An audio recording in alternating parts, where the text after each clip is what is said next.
Welcome प्यारे बच्चों। Engineers gateway के यूट्यूब प्लेटफॉर्म पर मैं ललित राठी आपका स्वागत करता हूं। जैसा कि आप थंबनेल देख रहे होंगे, आज जो हम यहां पर टॉपिक कवर करेंगे वो एनवायरनमेंट एंड इकोलॉजी सब्जेक्ट का इम्पॉर्टेंट एनवायरमेंटल एक्ट्स एक वन शॉट वीडियो में हम खत्म करेंगे। और वो कौन से एक्ट हैं? First one is wild life protection act 1972, air pollution act 1981 and water pollution act 1984। तो ये तीनों एक्ट्स इंपॉर्टेंट हैं। सिलेबस में आपके यानी कि ओपन करके सिलेबस में नहीं दिए हुए हैं, लेकिन जो आपका एनवायरमेंटल प्रोटेक्शन एक्ट आता है उसके अंडर ये तीनों एक्ट्स आते हैं, इसलिए हम इनको डिस्कस करेंगे। और अगर आप लास्ट सेमेस्टर का पेपर भी देखेंगे तो वहां पर इन दोनों क्वेश्चंस को पूछा गया है, यानी कि इन दोनों एक्ट्स को क्वेश्चन के माध्यम से पूछा गया है। तो अब इस बार चांसेस हो सकते हैं कि आपसे वाइल्ड लाइफ प्रोटेक्शन एक्ट पूछ लिया जाए। आपका एनवायरनमेंट एंड इकोलॉजी का सिलेबस कंप्लीट हो चुका है, जो आपका एकेटीयू की तरफ से दिया हुआ है वो कंप्लीट सिलेबस हो गया है। पांचों की पांचों यूनिट आपकी प्लेलिस्ट बनी हुई है, वहां पर जाकर आप चेक कर सकते हैं। लेकिन कुछ इंपॉर्टेंट टॉपिक्स क्वेश्चन की फॉर्म में या फिर एक्ट की फॉर्म में किस तरीके से पूछे गए हैं, अब हम उन पे डिस्कस करेंगे। आज हम यहाँ पर इंपॉर्टेंट एक्ट्स के बारे में बात करेंगे, इन तीनों एक्ट्स के। फिर हम एक वीडियो में जो इंपॉर्टेंट टॉपिक हैं क्वेश्चंस की फॉर्म में किस तरीके से पूछे गए हैं उनको डिस्कस करेंगे, है ना। तो आज हम इन तीनों एक्ट्स को यहां पर डिस्कस करने वाले हैं। तो वीडियो को स्टार्ट करने से पहले आप शेयर कर दीजिए वीडियो को हर बार की तरह, जिससे कि ज़्यादा से ज़्यादा बच्चों तक वीडियो पहुंच सके और ज़्यादा से ज़्यादा बच्चे लाभ उठा सकें। चलिए स्टार्ट कर लेते हैं अपनी आज की वीडियो को। और सबसे पहले हम डिस्कस करेंगे यहाँ पर वाइल्ड लाइफ प्रोटेक्शन एक्ट की 1972, इसके प्रिवेंशन एंड कंट्रोल की। तो कैसे हम प्रिवेंट करते हैं, कैसे कंट्रोल करते हैं वाइल्ड लाइफ को, इसके बारे में ही यहाँ पर बताया गया है। The wild life protection act 1972 is comprehensive legislation in India aim at protecting and conserving wild life. यानी कि वाइल्ड लाइफ प्रोटेक्शन एक्ट 1972 जो है ये एक लीगल एक्ट की तरह यहां पर इंडिया में दिया गया है, जिसका एम क्या है कि प्रोटेक्ट करना और कंजर्व करना वाइल्ड लाइफ को। It focus on the prevention of poaching, यानी कि अवैध शिकार पर ये कंट्रोल करता है, and illegal trade off the wild life, यानी कि अवैध व्यापार जो होता है वाइल्ड लाइफ का।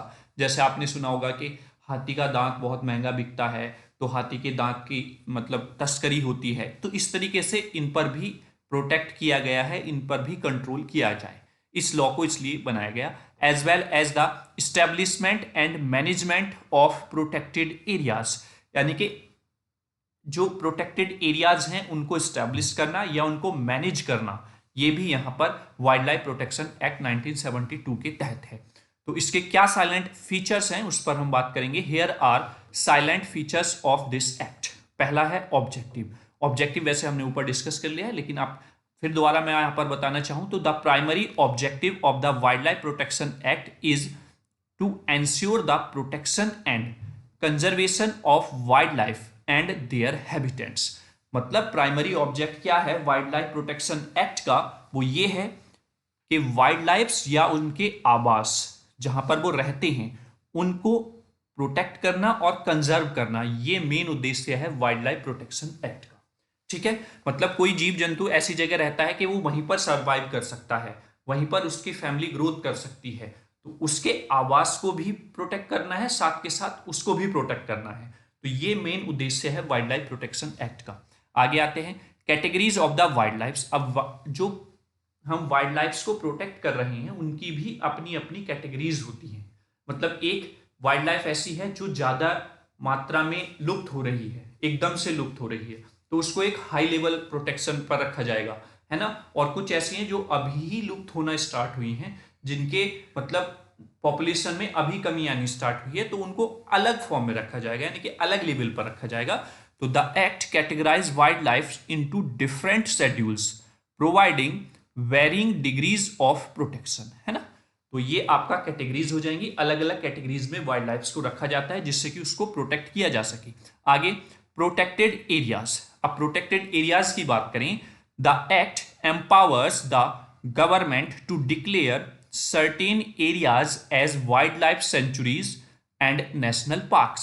जैसे कि मैंने बताया आपको, उनके आवास को भी यहां पर प्रोटेक्ट किया जाता है। तो उसी चीज को ध्यान में रखते हुए बेटा गवर्नमेंट क्या करती है कि कुछ एरियाज को प्रोटेक्ट करने के लिए छोड़ देती है, जिसमें आप सेंचुरीज का नाम सुनते हैं, वाइल्ड लाइफ सेंचुरी है, नेशनल पार्क है यहाँ पर, है ना। तो वो उनके आवास के साथ साथ उस वाइल्ड लाइफ को प्रोटेक्ट करने का एक एरिया हो जाता है, जिसमें कुछ रेस्ट्रिक्शंस लगा दी जाती हैं कि यहाँ पर कोई नहीं जाएगा, क्या क्या सुविधाएं वहां पर अवेलेबल रहेंगी, कैसे वहां पर जो जीव जंतु हैं उनका ध्यान रखा जाएगा, है ना। तो वो आवास को वहां पर क्या कहते हैं, प्रोटेक्ट करने का काम किया जाता है। These areas are intended to be manage for the conservation and protection of wildlife. यानी कि ये जो एरियाज हैं इनका मेन उद्देश्य यही होता है कि उसको मैनेज किया जाए जिससे कि कंजर्वेशन और प्रोटेक्शन हो सके वाइल्ड लाइफ का। क्लियर? आई होप यहां तक आपको क्लियर हुआ होगा। आगे बात करते हैं, नेक्स्ट है regulation of hunting and poaching. मतलब उनको हंट करना, उनको परेशान करना या फिर उनके अवैध शिकार पर यहां पर रोक लगाई जाए, रेगुलेट किया जाए उसको। The act prohibits the hunting of animal species in schedule 1 and schedule 2 के पार्ट 2 में ये दिया हुआ है इस एक्ट के, यानी कि ये चीज प्रोहिबिट की जाए, इसको रोका जाए। It also impose restriction on hunting and regulates the possessions, यानी कि उन पे कब्जे पर भी रोक लगाई जाएगी। And transfer of the wild life trophies and articles made from the wild life, मतलब और उनके ट्रांसपोर्ट पर भी एक जगह से दूसरी जगह ना ले जाया जा सके, जिससे कि अवैध जो इसका व्यापार होता है उस पर भी कहीं ना कहीं रोक लगाई जाए। अभी हम उसको नेक्स्ट पॉइंट पे डिस्कस करने वाले हैं, रेस्ट्रिक्शन ऑन ट्रेड पर, है ना।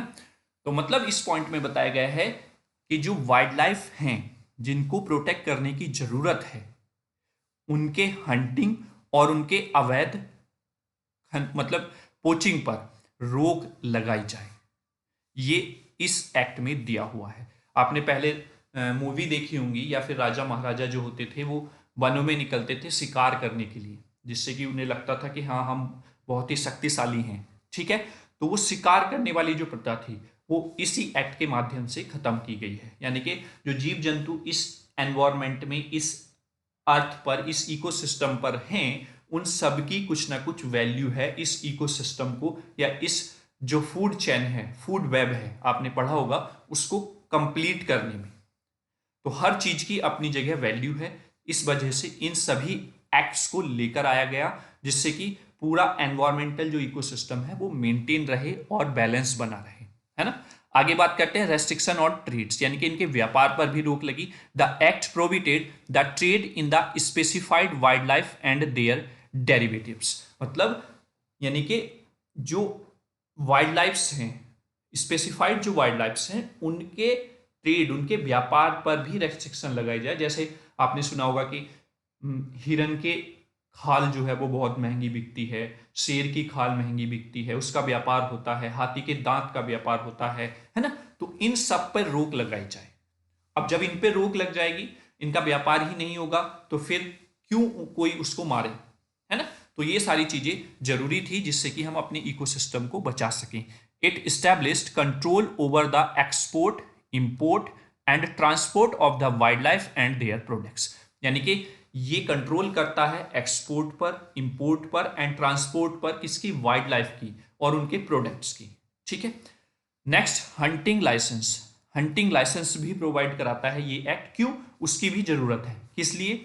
इन certain situations the act allow for the grant of the licence for hunting और कैप्चरिंग स्पेसिफाइड एनिमल्स, मतलब इस लॉ में ये भी कहा गया है कि कुछ स्पेसिफाइड एनिमल्स ऐसे होते हैं जिनको हंट करना या फिर कैप्चर करके रखना जरूरी होता है, क्योंकि वो ह्यूमन बींग्स के लिए हार्मफुल हो सकते हैं, but only for the specified purpose, लेकिन वो किसी एक स्पेसिफाइड पर्पज के लिए होना चाहिए, such as the scientific research और the preservation of other wild lifes, यानी कि या तो कोई हम उस पर साइंटिफिक रिसर्च कर रहे हो या फिर प्रिवेंशन कर रहे हो किसी अदर वाइल्ड लाइफ की, है ना। तो इन सबको ध्यान में रखते हुए आप हंटिंग लाइसेंस प्रोवाइड, यानी कि जो ये एक्ट है वाइल्ड लाइफ प्रोटेक्शन एक्ट ये हंटिंग लाइसेंस प्रोवाइड कराता भी है। जैसे अभी आपने हाल फिलहाल में कुछ एरियाज में देखा होगा कि जो गुलदार है उसका बहुत ज़्यादा खतरा बढ़ गया, तो कुछ गुलदार मतलब एक गुलदार ऐसा जिसने बहुत सारे ह्यूमन बींग्स को मार दिया, मार के खा लिया।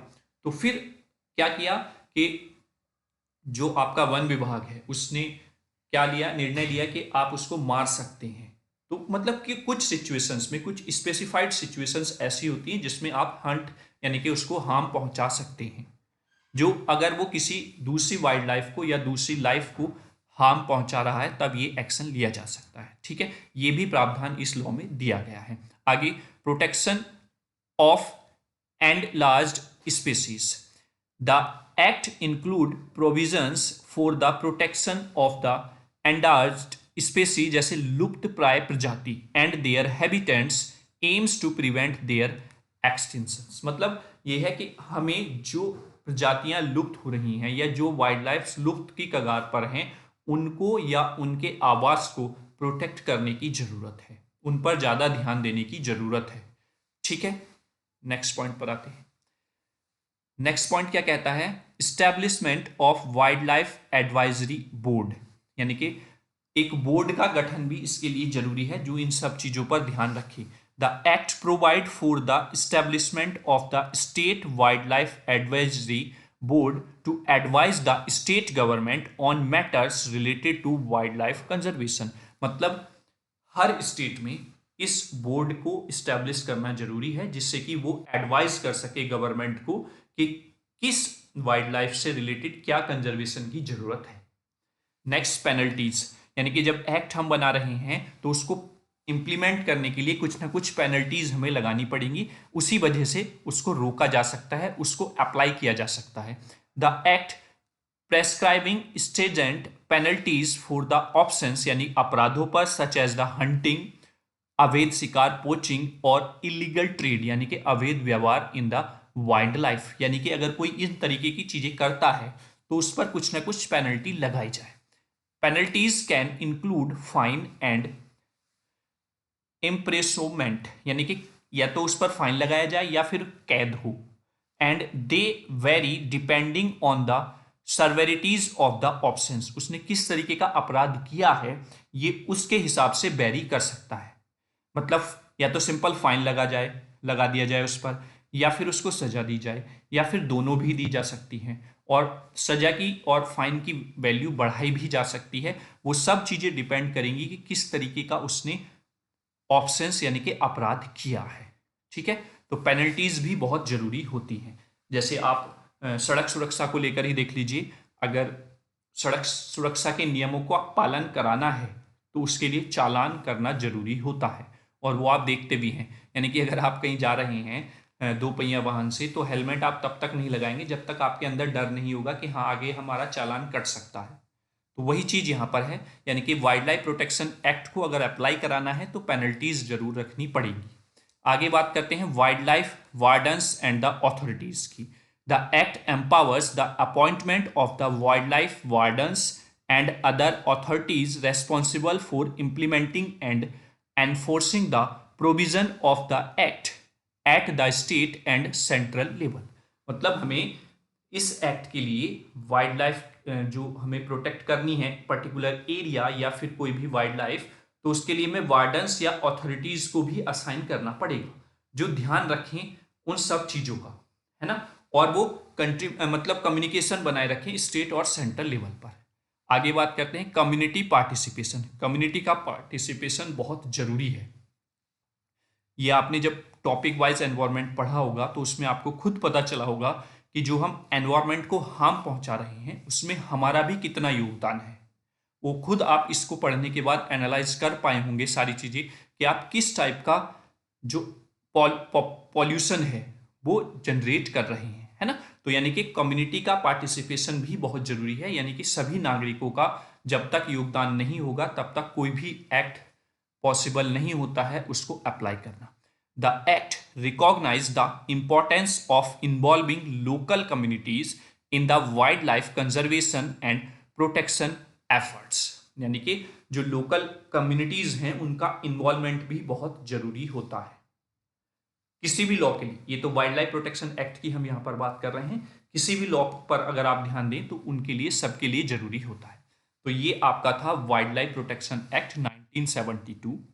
इसके हमने डिफरेंट डिफरेंट लेवल्स पर, डिफरेंट डिफरेंट पॉइंट्स पर बात की और आपको क्लियर करने की कोशिश की। आई होप अगर आप ये क्वेश्चन आता है तो इनफ है, कितने भी बड़े फॉर्म में क्वेश्चन आ जाए आप सारी चीजें बहुत इजी वे में एक्सप्लेन कर देंगे।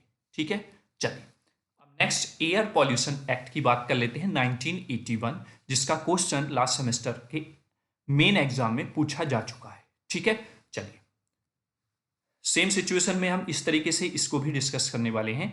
द एयर, यानी कि इसकी प्रिवेंशन और कंट्रोल कैसे करें एयर पॉल्यूशन को, एक्ट बनाया गया 1981 में। जब आपने एनवायरमेंट पढ़ा और थर्ड यूनिट में जब आपने डिफरेंट टाइप्स ऑफ पॉल्यूशन पढ़ी तो उसमें एक था एयर पॉल्यूशन, क्योंकि हमें जीवित रहने के लिए एयर की बहुत ज़्यादा नीड होती है, उसके बिना हम जिंदा नहीं रह सकते हैं। तो उसी को ध्यान में रखते हुए इस एयर को हमें क्या करना है, कंट्रोल करना है, जो पॉल्यूशन हम एयर में कर रहे हैं। तो उसके लिए एक्ट बनाना बहुत जरूरी हो गया। तो वही एक्ट है एयर पॉल्यूशन एक्ट 1981। इसको कैसे कंट्रोल किया जाए, है ना, is a crucial piece of environmental legislation in India design to prevent and control the air pollution. Main उद्देश्य इसका था कि इसको इसलिए डिजाइन किया गया कि हम एयर पॉल्यूशन को कंट्रोल कर सकें, उसको रोक सकें। ठीक है, here are the silent features of this act. कुछ साइलेंट फीचर्स इस एक्ट के हैं, उन पर हम बात कर लेते हैं। पहला ऑब्जेक्टिव ही अगर हम इसकी बात करें तो अगर 2 नंबर में आपसे इस तरीके से पूछ सकता है कि what is the objective of the air pollution act 1981, तो आपको यही लाइन लिखनी है। The primary goal of the air act is to prevent, control and abate, मतलब रोकथाम करना, air pollution to safeguard public health and the environment. किस लिए कि आप एक पब्लिक हेल्थ को ध्यान में रखते हुए एयर को साफ रखें और अपने एनवायरमेंट को बचाने के लिए भी आपको एयर को साफ रखना पड़ेगा, क्योंकि पब्लिक के साथ साथ और बहुत सारी स्पेसीज हैं जो एयर पर डिपेंड है, यानी कि एयर का उनकी लाइफ में बहुत इंपॉर्टेंट रोल है। तो हमें पब्लिक के हेल्थ को ध्यान में रखते हुए और साथ ही साथ अपने एनवायरमेंट को ध्यान में रखते हुए इस एक्ट की नीड हुई। तो ये एक्ट 1981 में लागू किया गया। आगे बात करते हैं central and state pollution control board. वो भी जरूरी है इसको अप्लाई करने के लिए या फिर इसको सुचारू रूप से चलाने के लिए। तो the act establish the central pollution control board and the central level, मतलब सेंट्रल पॉल्यूशन कंट्रोल बोर्ड को सेंटर लेवल पर और state pollution control board at the state level, ये हमने यहां पर बनाया। These boards are entrusted with formulating policies and coordinating activities for the prevention and control of air pollution।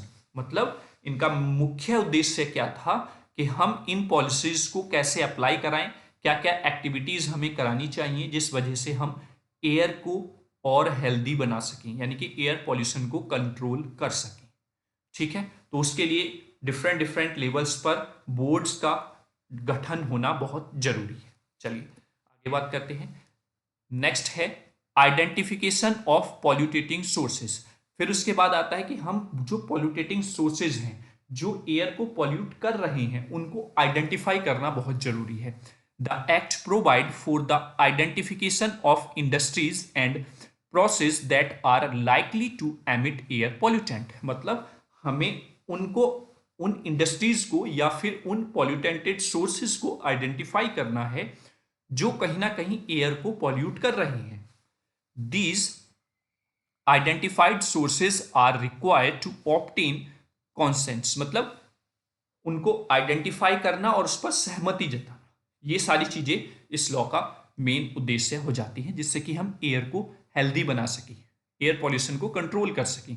From the pollution control board for their establishment and the operation.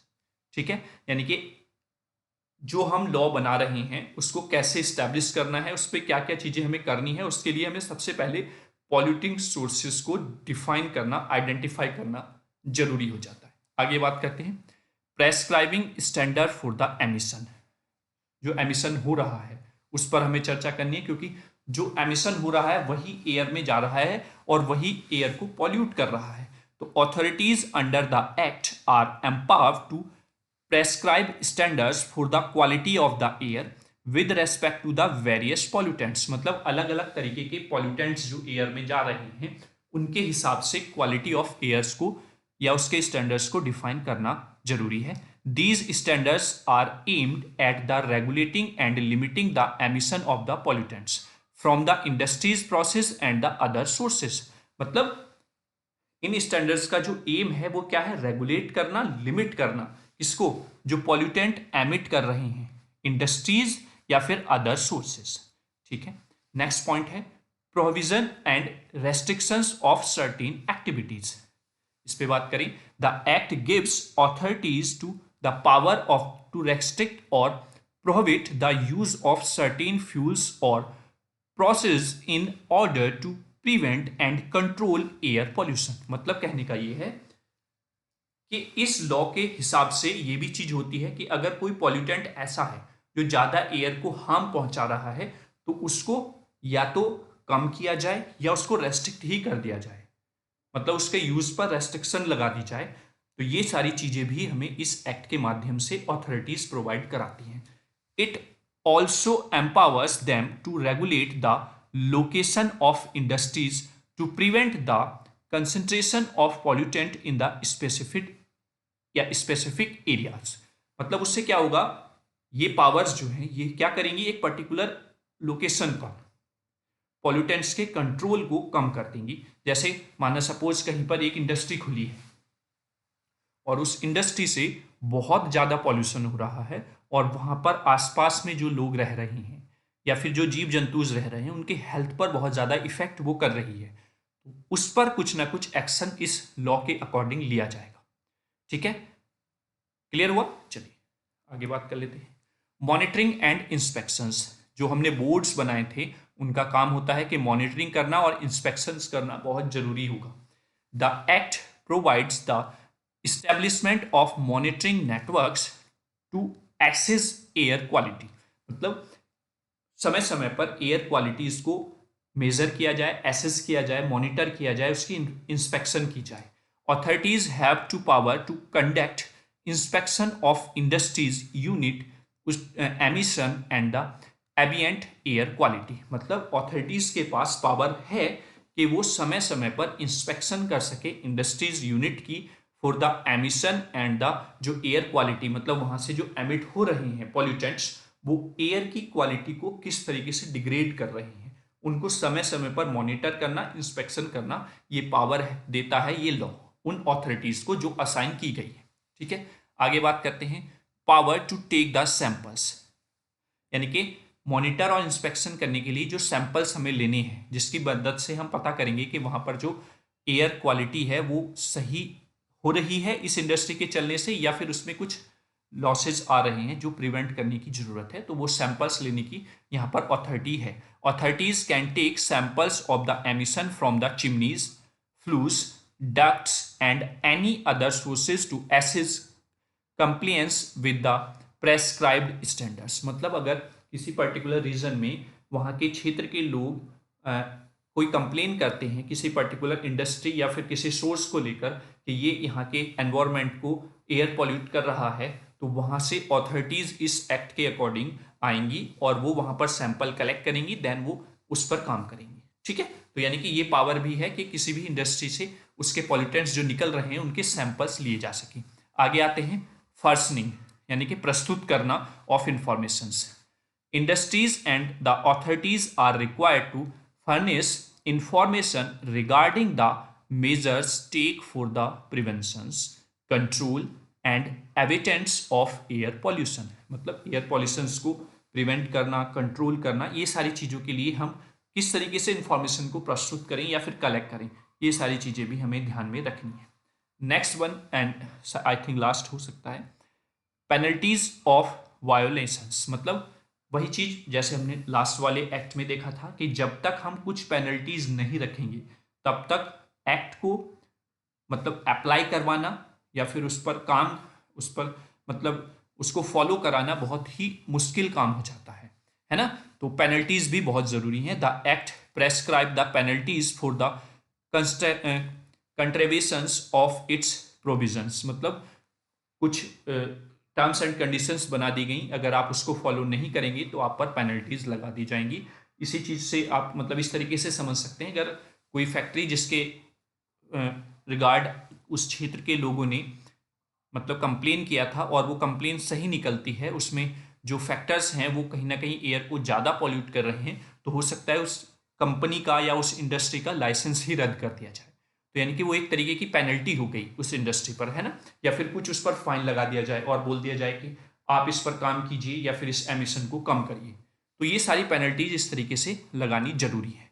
Options such as the non compliance with emission standards, failures to obtain the consent, or violation of prescribed norms can result in the fine and the imprisonment।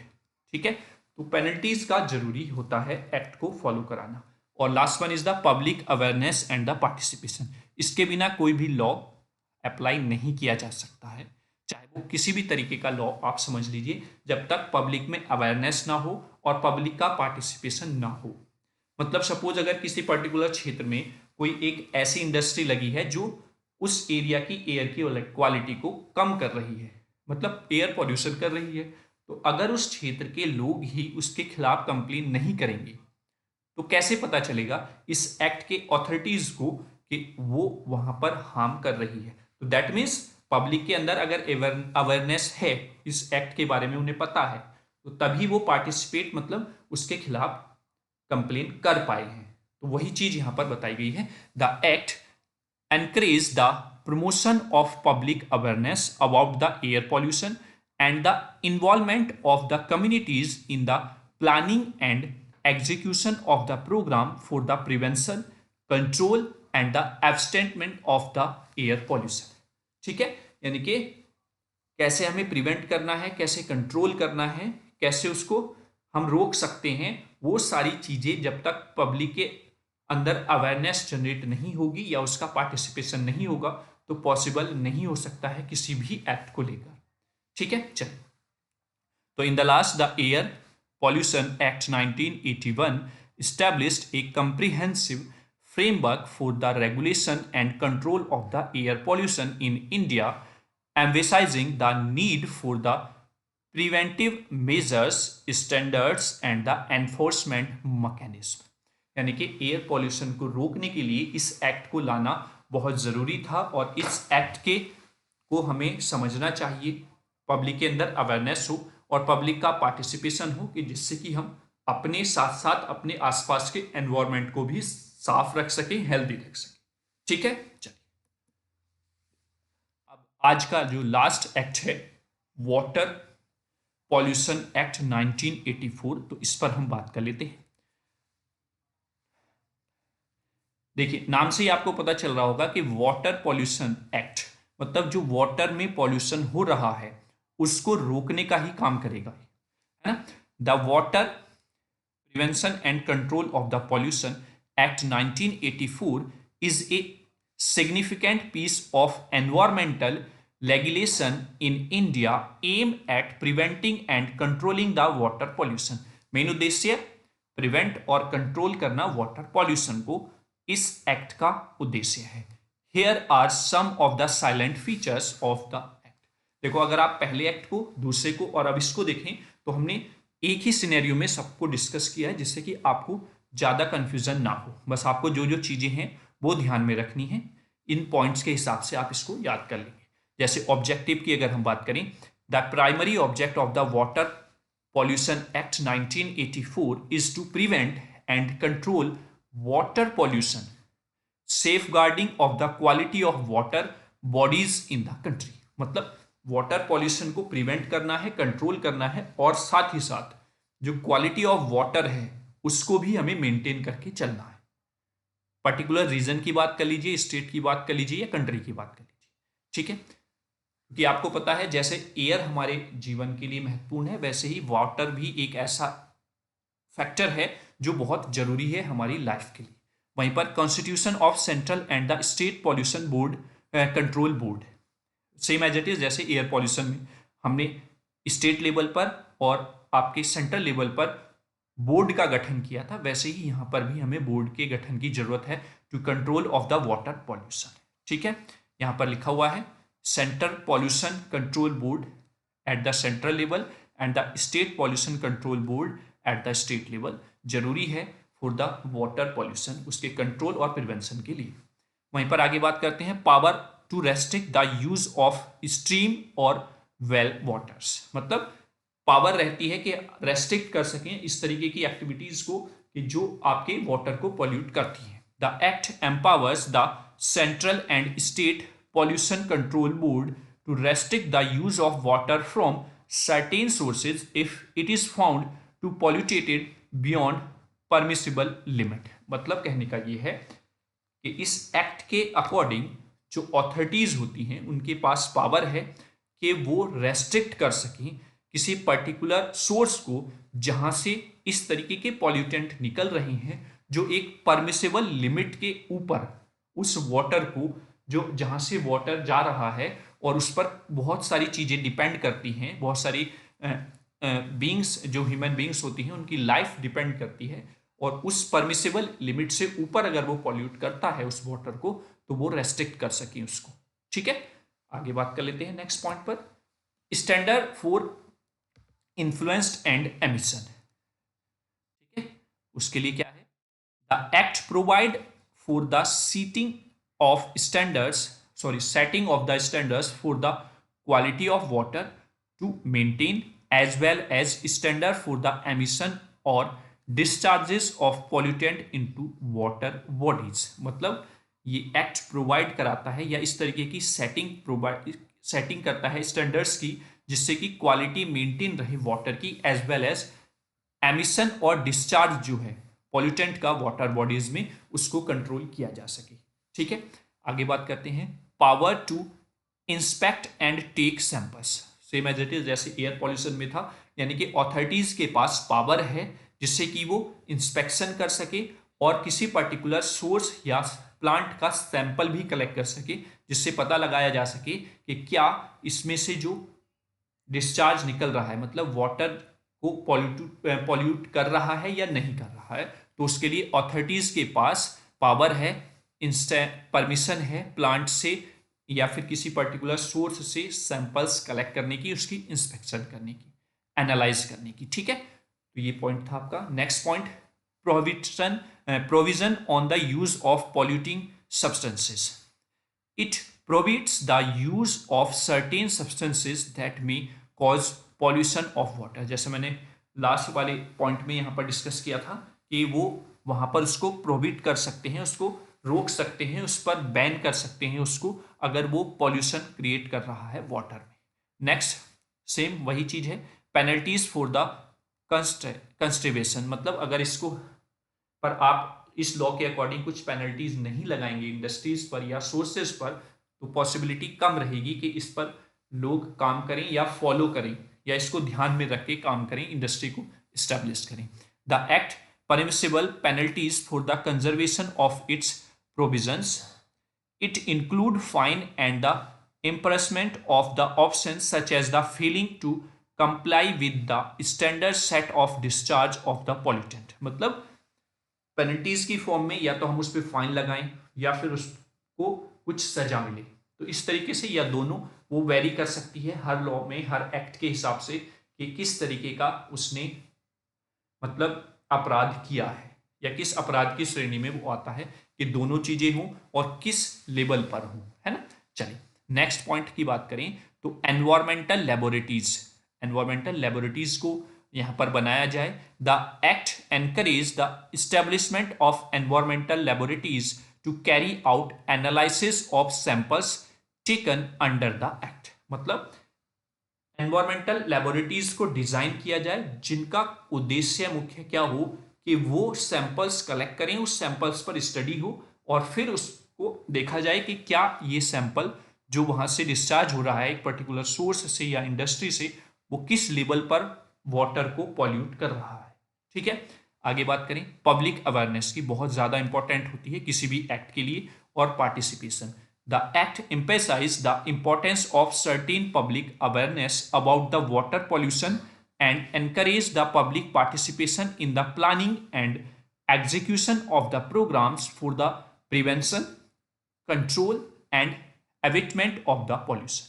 मतलब जैसे air pollution में था, जैसे wild life protection act में था, वैसे ही यहाँ पर है पब्लिक का अवेयरनेस और उसका पार्टिसिपेशन बहुत जरूरी होगा। ठीक है, वाटर पॉल्यूशन को रोकने के लिए या उस पर कंट्रोल करने के लिए। And last one is the review and the revision of the standards. मतलब समय समय पर जो स्टैंडर्ड्स बनाए गए हैं, जो रूल्स बनाए गए हैं, उनका रिव्यू किया जाए, उनका रिवीजन किया जाए, जिससे कि कहीं ना कहीं हो सकता है कि किसी पर्टिकुलर रीजन के लिए हमें उस एक्ट को और सख्त करना पड़े, या फिर हो सकता है कि जहां पर कंट्रोल कर लिया गया है तो वहां पर थोड़ा ढिलाई कर दी जाए। तो इस तरीके से हम रिव्यू करते रहें समय समय पर हर एक्ट के जो स्टैंडर्ड्स होते हैं उनके एंड उनको। The act allow for the periodic review and if necessary the revision of the standards for the quality of water and emission और डिस्चार्जेस ऑफ द पोल्यूटेंट, है ना। मतलब एक पर्टिकुलर समय बना दिया जाए, जैसे 5 साल के बाद हमें रिव्यू करना है अपने स्टैंडर्ड्स को, या 10 साल के बाद हमें रिव्यू करना है अपने स्टैंडर्ड्स को, और ज़रूरत पड़े तो हमें क्वालिटी ऑफ वाटर को ध्यान में रखते हुए, या क्वालिटी ऑफ एयर को ध्यान में रखते हुए, या वाइल्ड लाइफ को ध्यान में रखते हुए हमें उन लॉज को फेरबदल अगर कुछ करना पड़े, कुछ ऐड करना पड़े, कुछ रिड्यूस करना पड़े, तो वो भी हम कर सकते हैं। ठीक है, तो in the last, the water pollution act 1984 is a comprehensive regulations that play a crucial role in the management and protection of water resources in the India while regulating and controlling activity that can lead to the water pollution। मतलब ये law हमारा कहीं ना कहीं important role अदा करता है, जिससे कि हम वाटर सोर्सेज को मेंटेन रख सकें, उसको हेल्दी बनाए रखें। कैसे हम उसमें जो पॉल्यूटेंट हैं, वाटर पॉल्यूशन को कैसे हम कंट्रोल कर सकते हैं, कैसे ख़त्म कर सकते हैं, इसके लिए वाटर पॉल्यूशन एक्ट 1984 बहुत इंपॉर्टेंट क्रूशियल रोल अदा करता है। ठीक है, चलिए, तो थैंक्स फॉर वॉचिंग। ये आज का हमारा लेक्चर था। लेक्चर कैसा लगा उसके लिए आप कमेंट बॉक्स में एक कमेंट जरूर करेंगे। साथ ही साथ मैंने स्टार्टिंग में आपको बताया था कि आप अपने फ्रेंड्स के साथ, अपने जो भी क्लासमेट हैं उनके सबके साथ ज़्यादा से ज़्यादा वीडियो को शेयर करें, जिससे कि सभी बच्चे लाभ उठा सकें और अपनी स्टडी को मजबूत कर सकें, जिससे कि वो एग्जाम में कहीं भी किसी भी पॉइंट पर उनको समस्या का सामना ना करना पड़े। ठीक है, तो वीडियो कैसा लगा उसके लिए कमेंट जरूर करेंगे। मिलते हैं अब नेक्स्ट वीडियो में, जिसमें हम कुछ इंपॉर्टेंट क्वेश्चंस जो लास्ट ईयर्स पूछे गए हैं, वैसे तो हमने पूरा सिलेबस कंप्लीट कर लिया है, टॉपिक वाइज जो जो टॉपिक दिए हुए थे सब पर हमने डीपली डिस्कशन किया हुआ है, लेकिन कुछ क्वेश्चंस की फॉर्म में महत्वपूर्ण टॉपिक्स को हमें डिस्कस करना है, उसको भी हम एक वीडियो में कवर अप करेंगे। चलिए मिलते हैं नेक्स्ट वीडियो में। जय हिंद, जय भारत।